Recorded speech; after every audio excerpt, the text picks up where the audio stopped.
the debate about taking young children to art galleries has a long history. On one side are traditionalists, conservators and keen gallery goers, who disapprove of the noise and disruption caused by children and worry about damage to fragile paintings and sculptures. In opposition are the progressives, educationalists and parents, who contend that viewing art enriches the lives of children. This dispute has resurfaced in the media recently following a claim by the visual artist Jake Chapman that dragging children round galleries is a total waste of time. Parents are arrogant, he says, for thinking children could understand the work of such complex artists as Jackson Pollock and Mark Rothko. Current thinking, of course, sides with the progressives. Early exposure to art widens children's horizons, develops their curiosity about the world, and boosts their creativity. Further, it significantly increases the chances that they will have a lifelong interest. With this in mind, many galleries have adopted a more child-friendly approach, encouraging parents to bring their children by arranging special events and handing out quizzes and worksheets to children as they arrive. From this perspective, expecting children to conform to adult behavior in galleries is a form of punishment, which should be subverted at every turn. But maybe Chapman does have's point. Developmental psychology suggests that before the age of 8 or 9 children view art only for what it represents in the real world.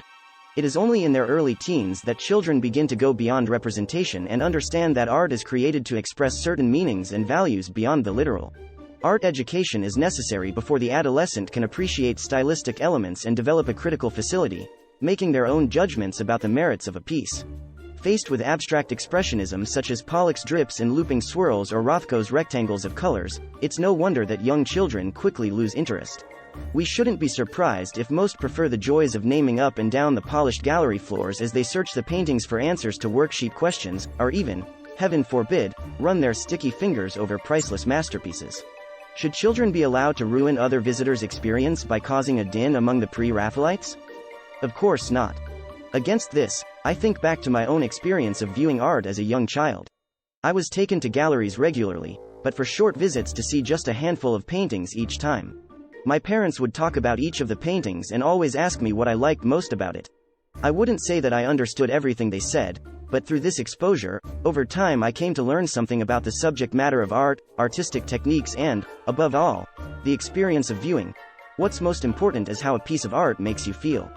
Was lucky enough, though, to have knowledgeable and sensitive parents, and local galleries available that we could visit again and again. Access to art has undoubtedly improved my quality of life, and I only have to watch a child engaging with a painting to realize it is the same for many others. Jake Chapman was right to reignite the debate, but his conclusion is wrong. We shouldn't be excluding children from art galleries. Instead, we should be educating parents, helping them to improve the experience of their children's gallery visits, good both for their children and other visitors. First, parents should know some simple ground rules of gallery behavior and make sure they and their children stick to them. Don't touch paintings and sculptures, it can cause damage. Don't have loud phone conversations, it's annoying for everyone else. And don't take photos of the artworks, paintings are meant to be looked at, not posed next to. Buy a guidebook afterwards if you want a record of what you've seen. More importantly, though, they need advice on how to encourage their children to look at and talk about artwork. The worksheets given to children could be replaced with ones for parents, including relevant information and suggested discussion topics to share with their children. Through interaction of this kind, children will grow up believing that art is for all, not just for adults or for some exclusive group of art appreciators, to which they do not belong.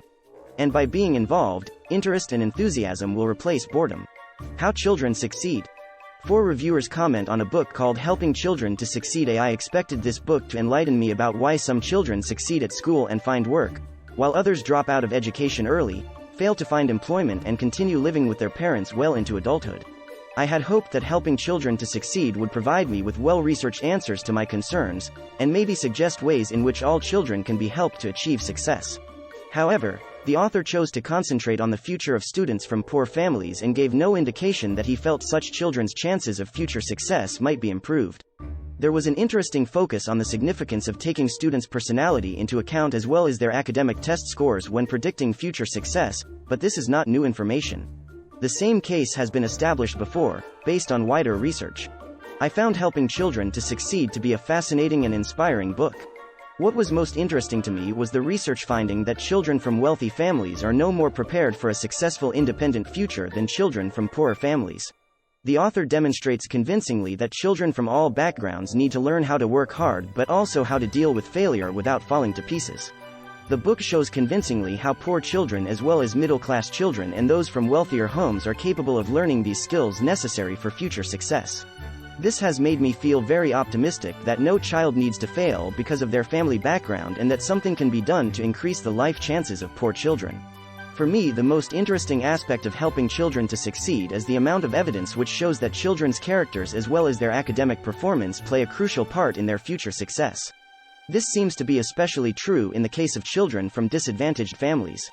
The author's central argument is that, even though children from poor backgrounds are less likely to succeed, determination and hard work can overcome inherited disadvantages. This is not a novel idea, but I found it interesting to hear it restated with reference to today's situation.